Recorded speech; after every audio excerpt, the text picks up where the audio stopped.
Welcome to 15 Minute Theatre, the only review show that squeezes a whole production into 900 seconds.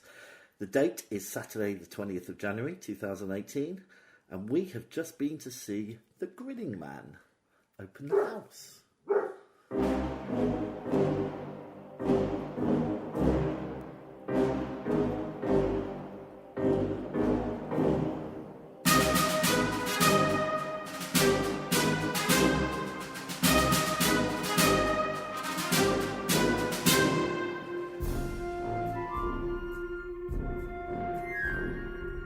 Hello, I'm James. Hi, Vicky. How have you been, Vicky? Vicky, Happy New Year. Oh, Happy New Year, Jim Bobs. How are you doing? I'm alright, thanks. How are you? I'm good. Did you have a good New Year? It was alright. I spent it with some rather nefarious characters. Nefarious characters? How was your New Year? I spent it with some rather dodgy characters. Did you? Yeah, but it was very good. Good. Glad to hear it. Well, New Year, New Theatre. Yeah. So you may have heard my dog barking just then. Hi, Vicky. Hi, James. How are you? Not too bad, thanks. How are you? I'm very well, thank you. Nice evening? Yeah, it's been perfectly pleasant. Perfectly pleasant. How's your evening been? Yeah, it's been perfectly pleasant. Yeah, it's been very nice. Great. Pleased to hear it. So, we've just been to see The Grinning Man. We have indeed. It was directed by Tom Morris. Yep. Written by Carl Gross. That guy. Or Gross. Yeah. Gross, I think. And Julian Bleach was in it.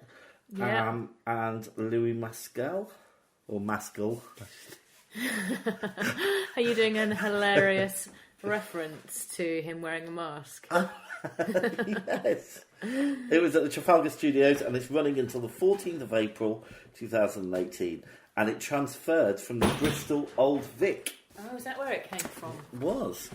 So, do you want to tell us a little bit? Give us a bit of a synopsis. Okay, so basically, it's set in a land.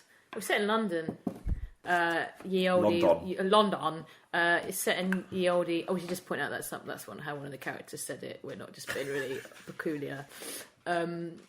So they are. This land of London is ruled over by a king who's not very nice.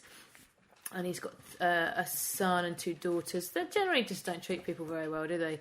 No. And no one's laughing, no one's happy. There's no joy, is there? And then they have this fair, and there's a guy in the fair who sells herbal drugs. Yes. And does a puppet show. And the prince goes to see the show and meets the Grinning Man. Okay, can I apologise for the noise? I've just given my dog a treat. I feel like that was really bad timing. It was a bad idea, wasn't it? It was right to take... Columbolo. He might. Anyway, what did you think? Did you like it? I really enjoyed it. Oh, I just had some really hot tea and it's gone down. It's burning my throat. We're not doing very well today. No, we're not. Yeah, I really enjoyed it. What did you think of it? I did enjoy it. Yeah. There's a but well, here. Can we talk a little bit about the auditorium? We can talk about whatever you like. Right. So the plus side is they've made it a very immersive space. They turned the whole thing into a kind of circus. Yes. So they've even painted the walls going up into the auditorium and all that kind of stuff. Yeah, so all the corridors and all that are all painted. And there's posters up, faded sort of circusy freak showy posters. And there's a massive grin kind of taking up most of the stage. It's sort of the stage is sort of framed by it. Yeah, so the Pros Arch has become a big grin. The Pros Arch. Look at this guy, this theatre speak. But the seats were mega uncomfortable.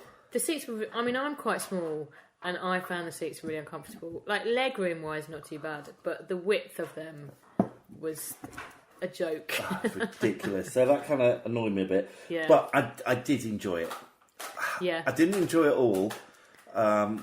Did you like it at the start and then tail off? I thought it was too long. It was quite lengthy, wasn't it? Yeah, and the last 15 minutes could have easily been squashed into 5 minutes. I did start to lose my concentration a little bit towards the end. And it was a musical. Yes. And the songs for me were a little bit hit and miss. Yeah, I mean, obviously, not all musicals have to be big showstoppery tune musicals, but I think some of them were a bit waffling, weren't they? A bit roundabouty lyrics, a bit. And almost, it seems sometimes that they were just picking a tune and singing it. Yeah, I'm going to sing this one, see if you can keep up. Yeah, so... but they used a lot of puppetry, and I thought that was amazing. The puppets were brilliant. There was a wolf in it. Yeah, the wolf was amazing, wasn't he? And I was amazed, because it didn't die, and I was just waiting for it to die at some point. It was probably quite an old wolf by the end of it, wasn't it? 30 years old by the end of it. It was a big old wolf. Yeah. But it was a visual feast, and I thought the performances were great. It was... Yeah, visually very stunning. I thought the set was really good. They used it really well. Considering the stage wasn't massive, was it? I think they used what they had really well. I liked the way they got the audience involved. They came out into the auditorium. They did. They climbed on the chairs at one point, which is quite cool. They're coming straight for us. Yeah. So I feel like they used the space really well. Yeah. I did have sympathy for the main character. So the main character was a man who basically had a facial disfigurement. Yeah. And I don't know if you know this, Vicky, but I also had a jaw operation when I was 18 years old. I've never heard that before. Yeah. So I felt like I bonded with the main character. I felt his plight. Yeah. You two are incredibly similar. Well, not incredibly similar. I was able to have mine fixed with... I was being sarcastic. The props were great. Yeah, props were brilliantly But I did want to bring... The reason I'm talking about props is because the most probably expensive underused prop that I've ever seen in the theatre... What was that? The big scythe. The big scythe. So towards the end, there was a massive scythe and it basically swung down or swung back, and that was it. There was also a big head that they only used once, which I felt was a bit... Didn't see the point of that either, but at least that was on stage for a bit. The scythe was literally scythe down, scythe up. Well, you know, maybe they had a bit of money to spend. You know, sometimes with budgets, if you don't spend it, you lose it, and they wanted the budget for their next performance. Like a BBC production. I know what we can do. We'll get a massive scythe. You're on.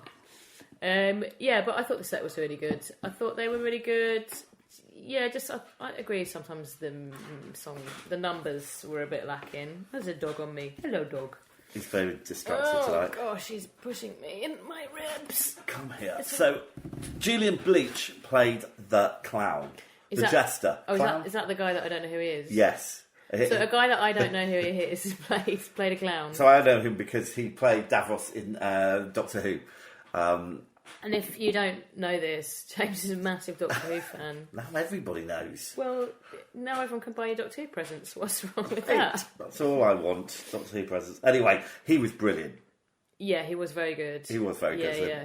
He was he kind of was a bit like Riff Raff as well from the Rocky Horror Show. It was that kind he had a look of him, didn't he? Didn't he? Yeah, he wasn't as camp though. No. And everybody else was okay, I thought. I thought it was pretty strong. I like the Queen. Yeah. I like the new Queen, and I like the Princess. The Princess had a very good voice. Yeah. Yeah. I thought it was a strong cast. Deaths. Standout moments. Standout moments. Oh, what was my standout moment? There's a dog on me again. I don't know. You go first. I really liked it when they started telling the story. Yeah. So they used puppet. It was like setting a freak show sort of thing, and they were showing. It was done through the medium of puppets, and that was good. Yeah. I thought that really kind of pulled me in, and I liked the way that they changed into adults. That was almost seamless. They kind of flew the puppets in the air, and then suddenly they were in. I thought, in a way, the puppets were actually the most captivating part, which seems a little bit harsh on the other performers, but they were captivating, weren't they? Yeah, I mean, it's a tough one. I thought the story was really engaging, but every now and then it was littered with mini songs, wasn't it? So the story's based on a book, isn't it? It's a Victor Hugo book. Is it The Man Who Laughs? I think so. Yeah. Oh, it's not a book I've read myself. Maybe I shall read it. Yeah, maybe check it out. So I think it's been done in like film form, and it's obviously an adaptation of a classic. Yeah. I wonder if his book is as long as the play. Probably not. I think it's like a graphic novel. it's probably like the Beano. Oh, it sounds like we're not giving it its due, really. I did really enjoy it. I did really enjoy it. I find you did really enjoy it. I did really enjoy it. I've just found my concentration wavered a little bit towards the end. Yeah, I got a bit bored. It's too long. It was a bit long, but other than that, I'd say thoroughly good night out. Yeah, and yeah, I was going to say that nobody died, but I don't want to give any spoilers away. No, let's not give any spoilers. No spoilers. Right, well, shall we take a break and then we can score it? Let's do that. Have you got your calculator? Yeah. James's head maths is not very good. Head maths. Head maths. All right, we're back after our break. Shall we do our feature? What feature's that, James? What are you talking about? Oh, our water feature. Yeah. Okay, so how much was it? Well, it was £2.50 for a bottle of water. Pretty pricey. Yeah. Though I am feeling quite bad. I'm working with a friend of mine at the moment who's very anti-single-use plastic, so I feel we may have to change this feature because I don't know I can keep justifying buying bottles of water all the time. Do you know what? I was thinking about the very same thing today. Yeah. Maybe we should start... They should let you take your own bottles in. Well, they should. What? And then pour it from the tap? Well, you fill it up before you go All in. right, well, let's continue the feature until we filled yeah. up the table. Yeah, then okay, we'll sure. have to move on to Sure. something else. All right, well, it puts it fifth. Yeah. So not very good at all, really. Just beneath the lyric. Same as the lyric, I think you'll find. Absolutely. But it does I told you James's head maths wasn't very good. My maths is very good, but what I find I can't do is talk and math. Head maths. Can't do head maths and talk at the same time. It does mean that young Vic is still leading the way with £1.70. Trendy young Vic, well well done, young Vic. All right, so we're going to get on to the all-important scoring. Oh, this bit I find really hard. Okay. Well, I'm going to go first this time. Okay, go on then. And I'm going to go for performances. Yeah, what are you going for? I really like the performances. Yeah, they were good. So I'm going to give it I'm going to give it a 9. You can give it a 9. Yeah. Okay. Really like the performances. Lots of energy. Yeah, they were Good good, ensemble weren't they? cast. We should mention the ensemble. They ensemble well. The ensembled, pretty good. Yeah. Can I go for an 8.5? No. Yeah, if you want. Yeah, Just makes the maths a bit hard. Well, I thought you were good at maths. Right. All right, your turn. Staging and technical. Stage technical I thought was very strong. Yeah. So I'm going to go for a 9. Good stuff. I have no problem with the staging and technical. And for that scythe, I'm going to give it a 10. Just because of the unnecessary giant Unnecessary size. giant scythe. It's like, I just wish I'd been in the meeting where the person had gone, do you know what this means? When that genius... To make this play work, Yeah. we need a giant scythe. Yeah! All right. Narrative, plot, music. Right, well... The problem is the music sort of brings... The music's got to bring it down, but it was a nice story. When I say nice, it was a good story. Yeah, it was a good story. But the music is dragging it down for me. I'm going to have to give it a 6. 6? Yeah. Oh, really? Yeah. Wow. I was going to go for a 7.5. Great. I've been really indecisive. Don't do any more 0.5s now because that'll work. Okay, fine. Great. All right, originality. Well, I think in many things it was really original. The staging was really original. Much of it, just the way they used the props, the set, the puppets were great. But it's not an original story. No. But then, can we mark it down for that? I don't know. I'm going to say I don't think we can mark it down because it's not an original story. Because every time we go see a Shakespeare play, we could argue the same. That is a fair point. Yeah. They're not original stories. Well, they were once. Many years ago. Okay, I'm going to go for a 9. Nice. Right. I'm also going to go for a 9. Yeah, definitely. And was it worth it? Well, it was, but it was too long, so I'm not going to knock off a point. I would have given it a 9, but I'm going to give it an 8. It was good. I enjoyed it, but it wasn't like the best thing I've seen this year. This year we haven't really seen very much. Exactly.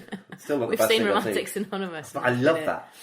Okay, I'm also going to go for a 8. Saying that, I bet this runs and runs and runs. It is really good. Yeah, I mean, I wouldn't go and see it again. No, but then I wouldn't go and see a lot of things again. I'd go and see Romantics Anonymous again. Yeah, I would. I'd also go and see The Ferryman again. Yeah. I know I bang on about it every time, but it's amazing. But it needs a mention, yeah. Yeah. Okay. All right, so I'm going to work out the scores. So, Vicky, while I'm doing James this... is not using head maths, but we can't guarantee that this is going to be any better. Do you want to tell the listener what we're going to see Yeah, next? I feel like I should say that we promised you Matthew Bourne's Cinderella, but James unfortunately couldn't come, and he keeps the voice recorder, so I couldn't record it, and also I thought you'd get a bit bored if it was just me. So next, we are going to see The Twilight Zone, which I have not read any reviews about. I've got no idea what anything about it, but I'm very curious and hoping it's going to be a good show. Brilliant. Yeah, I'm looking forward to it as well. And now I'm talking again. You know what that means? I've done the scores. Yeah. All right, so I can tell you that it got 42. That's good. Yeah, which means it gets a 4.2 star rating. That's pretty good. Pretty good. It puts it right up there with Ink. Ink got 4.2 as well. Yeah, and I think Ink was probably a bit better. Well, you should have marked this one down a little bit more then, shouldn't you? Well, it's all about how you feel in the moment. I should point out as well that we did these reviews straight after going to see the play, so we don't have time to think about it. And maybe if we thought about it, we might review it a bit differently. But these are just our first reactions that we're giving you. I think it's pretty fair though, because I did like it more than The Exorcist. Oh yeah, definitely. Yeah, and that got 3.8. So yeah. I think our score is working pretty well. Yeah, I'm happy with that. Yeah, good work. Good work. Did you hear the bell? Yes. There it is. Means we're out of time again, Vicky. That is a shame. It's just been amazing. Thanks for coming. I'm going to keep grinning. So the curtain's down, the theatre's dark, and that was 15-minute theatre. Good night. Good night. Good night. Good night.